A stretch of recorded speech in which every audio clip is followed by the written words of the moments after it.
Hello, hello, amigos de um bom café e uma grande negociação. Estamos aqui com mais um episódio do Café com Negociação. Dessa feita, de novo, Eduardo aqui no Brasil, Marcelo Rosadilla, lá do outro lado, na Califórnia. Não podemos perder a bola que está picando na vez. São os modelos de negociação que Donald Trump vem aplicando no comércio ou no mercado de comércio internacional, trocando e fazendo e aplicando diferentes tarifas em diferentes percentuais, retaliando todo mundo em tudo quanto é lado. Dessa feita, Marcelo Rosadilla trouxe um artigo escrito por Dean Blundell. Meu amigo, muita informação de como negociações que quebram a evolução da cooperação que Robert Axelrod ensinou tão bem a nós e que Marcelo é um grande fã, nós vamos debater hoje aqui. Né, Marcelo? É isso aí, Edu. Prazer estar contigo. Dessa vez não esqueci o café. E bom dia, né? Saudade desse cafezinho brasileiro aí. Bom dia para ti, né, Marcelo? É verdade, Aqui é verdade. já é a tarde. Então, turma, muita coisa vem acontecendo nos movimentos do mercado comercial internacional diante da política aplicada pelo presidente Donald Trump. E nós vamos falar de como Mark Carney, primeiro-ministro do Canadá, movimentou suas peças por trás das cortinas nesse teatro de negociação. Vamos lá. 3, 2, 1. Robert Axelrod na veia.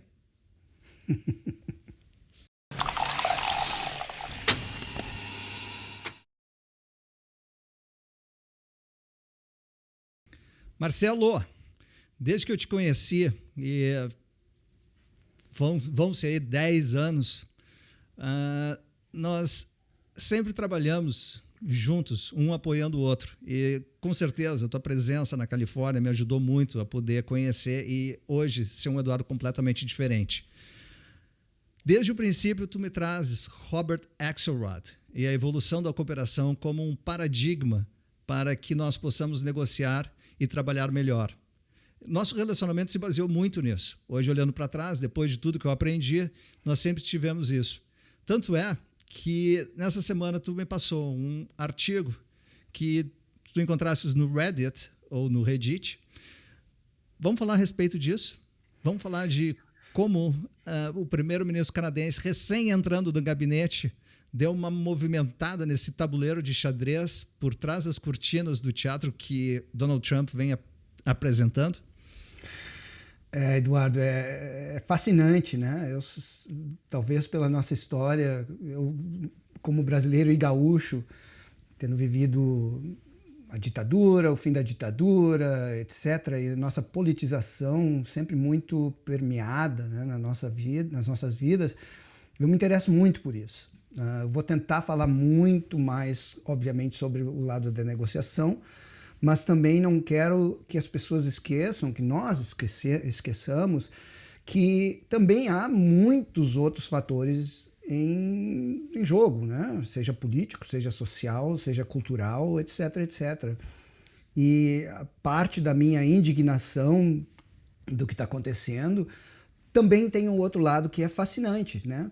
Que é o que Axelrod nos mostrou, de como nós, ou as pessoas que são mais colaborativas ao negociar, conseguem se proteger de pessoas que são muito mais competitivas, que podem, em razão disso, tomar proveito dessa colaboração, dessa maneira colaborativa de negociar, né? E o que a gente está vendo é o terceiro ponto de Axelrod, né? Que é a retaliação. Axelrod diz, eu acho que a gente já falou sobre isso aqui, Axelrod fala sobre iniciar colaborativamente, e se a outra pessoa retaliar, ou melhor, se a outra pessoa começar a negociar competitivamente, a gente deve retaliar e explicar o que está acontecendo, o porquê que está acontecendo isso, né? E o Mark Carney, o primeiro-ministro canadense, fez exatamente isso. Ele primeiro, o que mais me fascinou nisso, é que ele preparou, e aí vem a parte social, né? Ele preparou a sociedade canadense para o que ele estava disposto a fazer. Né? Ele disse para a sociedade canadense basicamente que, olha, o mundo que vocês conheciam até agora acabou, não existe mais. Nós estamos num outro mundo, uma nova maneira de negociar entre os países, e vocês têm que botar isso na mente, né? Basicamente foi isso que ele falou. Ele preparou e disse que ia retaliar. Basicamente foi uma preparação meio que psicológica da sociedade, né? E o que é mais fascinante disso tudo, Eduardo, que eu acho, isso é a minha opinião pessoal, é que o mundo todo está fazendo isso, né? São raras as exceções, tem aqueles estados mais... não sei como defini-los, mas a grande maioria dos países está se dando conta do que está acontecendo e está se unindo, tendo em vista de um mundo que já não existe mais, de um mundo no qual os Estados Unidos, como uma pedra fundamental de segurança, de apoio, de colaboração, não vai mais estar ali, né? Então é fascinante, eu acho assim fascinante. Inclusive, quando a gente vê a reação da China, por exemplo, ou do Japão, uma reação no cunho cultural inesperada, né, para dizer o mínimo, né? Não antecipa o nosso próximo episódio, senhor Marcelo Rosadilla. Meus amigos, eu tenho que começar a apertar essa árvore, porque ele começa a crescer e segue o rumo. Então, deixa eu só para situar um pouco do que nós estamos hoje falando. Robert Axelrod foi vamos dizer assim, o primeiro que abordou dentro desses jogos de conflitos ou jogos de negociação, já na época da Guerra Fria, a teoria da cooperação ou a evolução da cooperação, onde as partes percebem que é muito melhor explorar a cooperação, e nós já falamos aqui de Adam Grant, do Givers and Takers, e quem ganha são os matchers, aqueles que vão entregando e recebendo.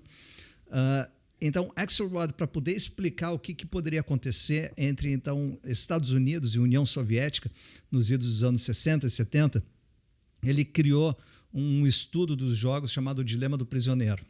E o Dilema do Prisioneiro, ele traz um modelo central que analisa situações de conflito e como as partes podem cooperar para saírem juntos desse conflito. O mercado internacional, ele já existiu, já se estabeleceu por décadas de negociações e trocas que estabeleceram e estabilizaram mercados, e os países assim poderiam viver muito além de uma sombra do futuro, que é que o Axelrod traz. Ou seja, nós não sabendo o que pode acontecer, qual a consistência do que poderá acontecer no futuro, isso deixa todos os mercados, de certo modo, sem uma possibilidade de prever o que aconteceria. E quando a cooperação acontece, ou seja, se espera a cooperação com quem você vem negociando, você sabe, você pode prever o futuro. Hoje, o que Donald Trump trouxe para o mercado é uma completa imprevisibilidade.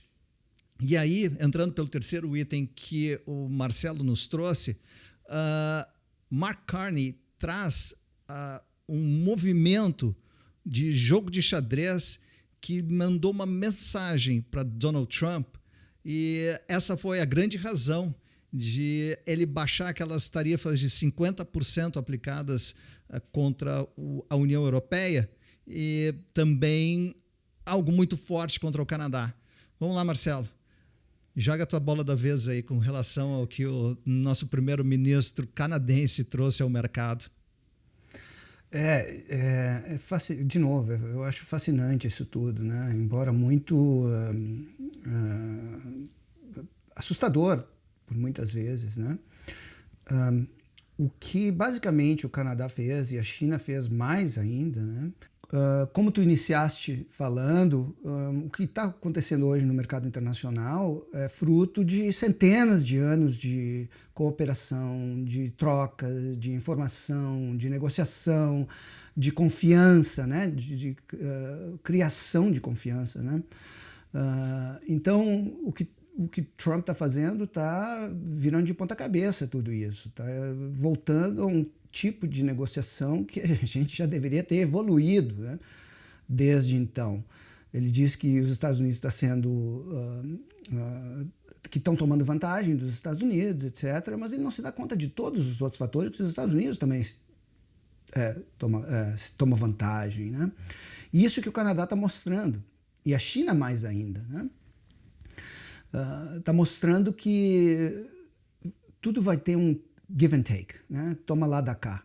Tudo vai ter uma vantagem. E é por isso que a gente fala sobre negociação, sobre preparar, sobre estudar sobre negociação.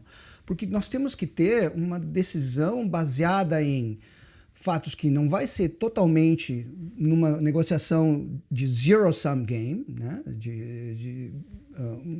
Que ninguém ganha, não vai ter ganho enquanto eu não entender que se eu colaborar, nós dois podemos ganhar. Nós vamos perder aqui ou perder lá, mas vamos ganhar também.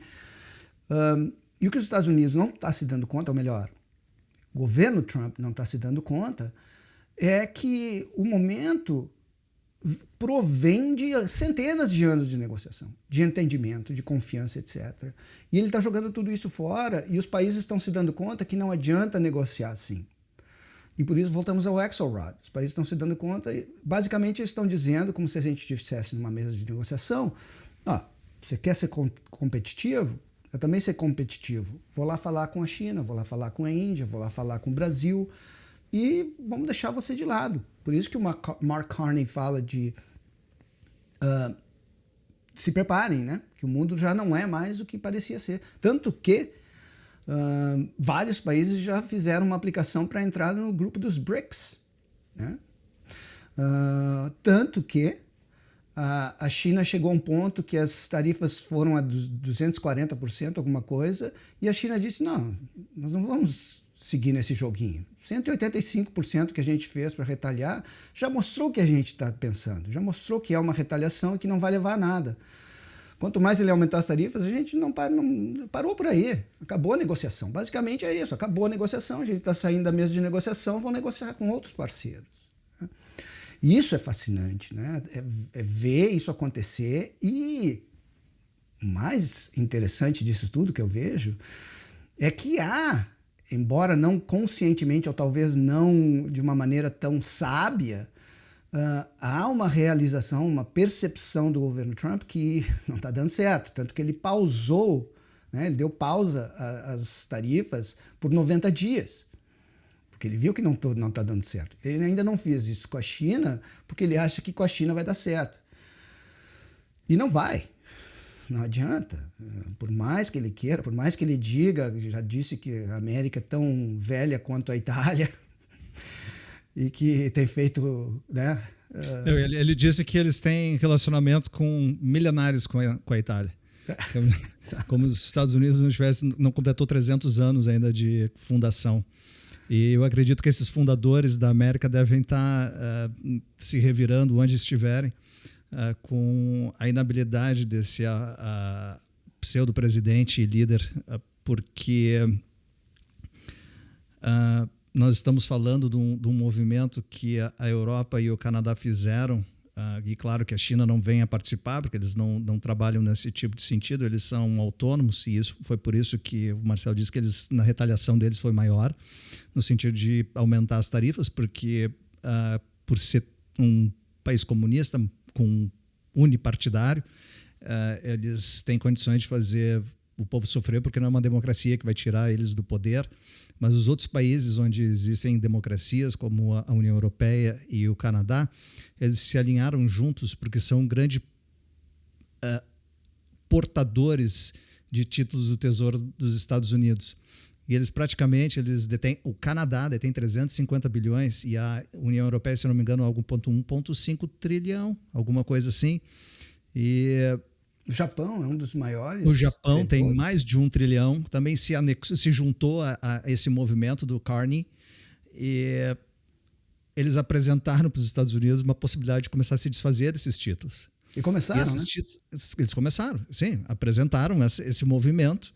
E dentro desse movimento, sem dúvida alguma, que os títulos aumentariam os juros, ficariam muito mais caros, a dívida norte-americana ficaria impagável e o país por si só viria à bancarrota.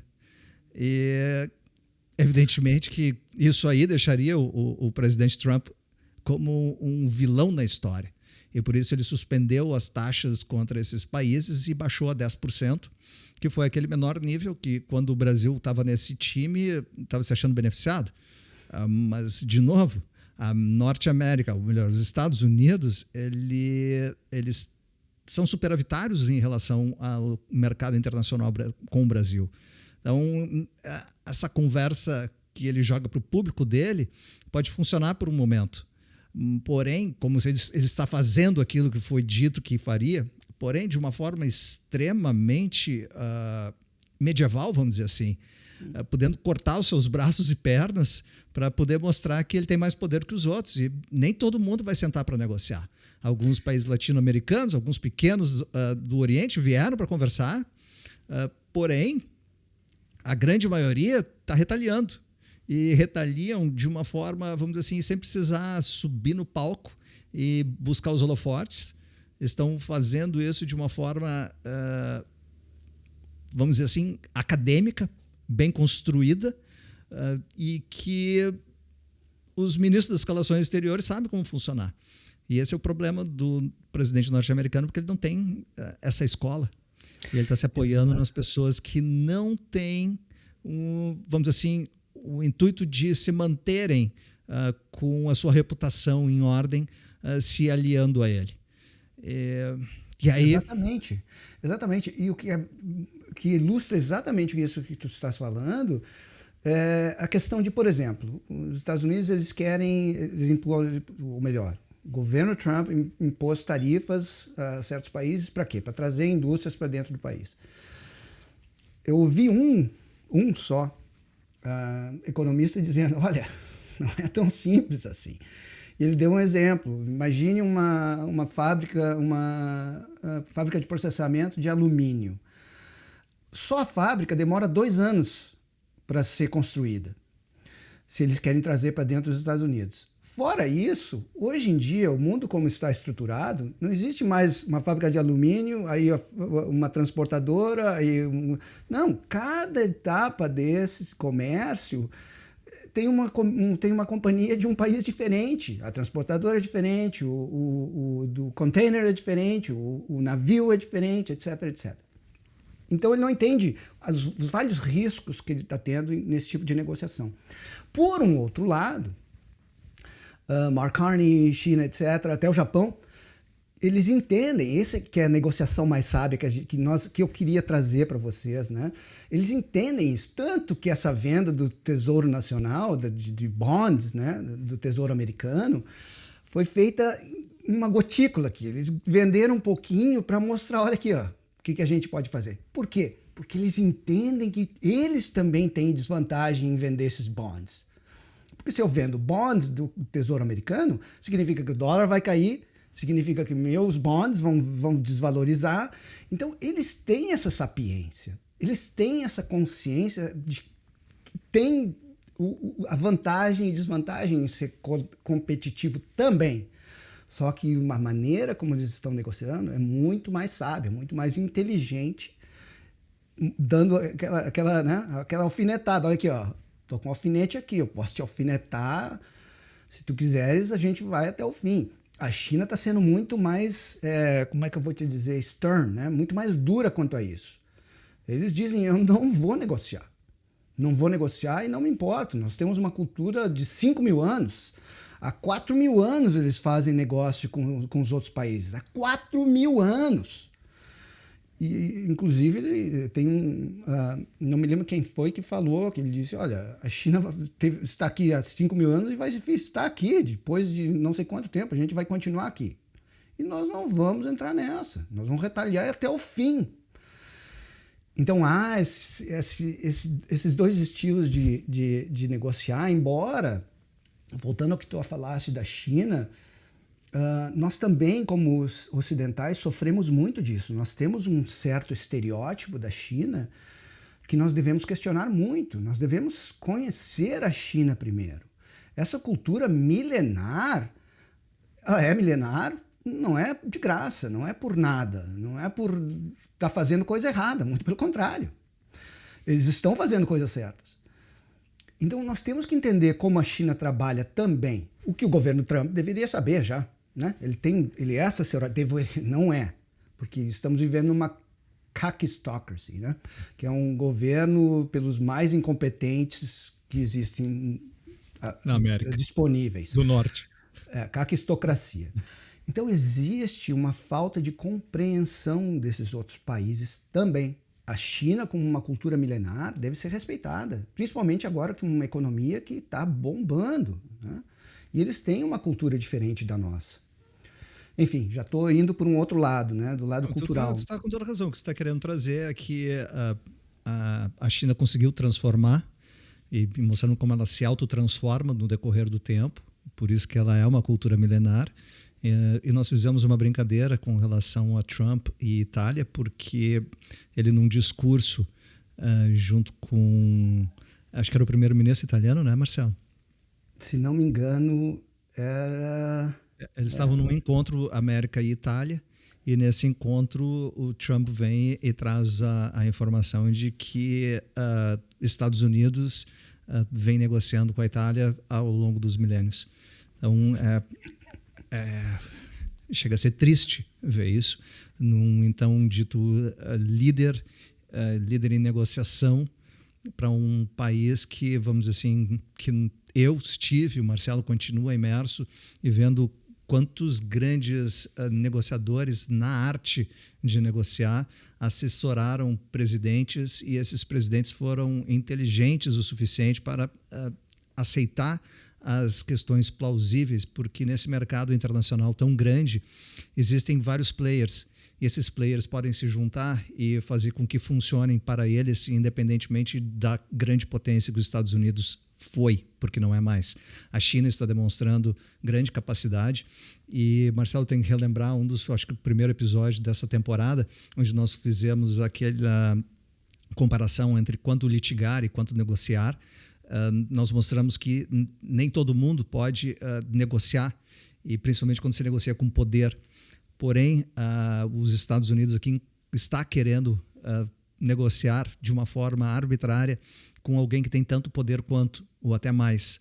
Porque hoje o parque industrial chinês é incomparável àquele que o americano teve nos áureos tempos.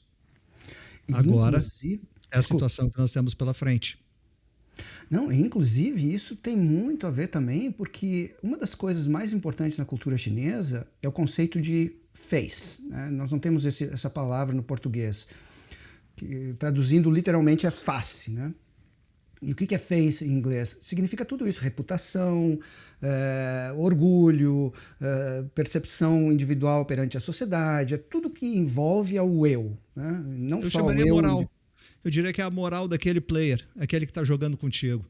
Talvez seja uma... Se ele mantém a moral no negócio, ele tem a minha confiança e nós podemos continuar jogando, e aí infinitamente, e não teremos um jogo onde, de acordo com Robert Axelrod, no momento que eu jogar contra, nós todos perderemos.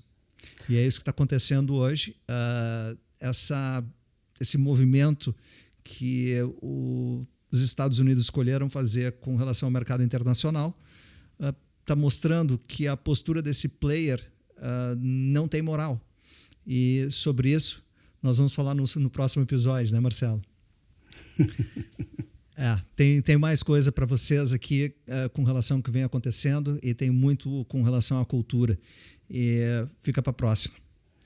Marcelo, obrigado por debater o que é muito importante para nós. Robert Axelrod, com todas as ideias que nos trouxe e que faz nós vivermos e aplicarmos, e por isso que eu acho que a gente se dá tão bem. E eu gostaria de trazer também uma ideia de Nowak no Super Cooperators, onde ele consegue apresentar, Nowak consegue apresentar na ciência e comprovar que quem coopera tende a evoluir muito mais e vai muito mais longe do que aqueles que retalham sem razão alguma ou sem motivo algum. Nós precisamos sobreviver e nós vamos passar por isso e vamos superar isso aí. E pode ter certeza, pessoal, o Marcelo vai estar lá, o Eduardo vai estar por aqui, e a gente vai trazer informações de cocheira para todos. Ou, como eu disse antes, atrás das cortinas no Teatro Mundial da Negociação. Marcelo, muitas graças. Grande abraço. Muitos thanks. Eu não sei como falar isso em mandarim. Nihon. Não, perdão. Ni hao, não é? Ni hao. Eu acho que é. Talvez não, ni hao acho que é oi. Esquece. Fica para outra turma. China também tem vários dialetos e fala não só mandarim, como cantonês também, né? Então... É isso aí mesmo. Eles também têm uma cultura diferente dentro deles mesmos. Vamos seguindo o nosso trem. Até a próxima, turma. Para você que esse episódio trouxe alguma informação positiva, deixa um positivo para nós. Se não assinou ainda, vai lá e não fica perdendo tempo. A gente vai voltar aqui toda semana com um episódio novo para vocês e aí você não perde, garante isso. Marcelo, grande abraço e voltamos. Abração, Edu. Até a próxima, amigo.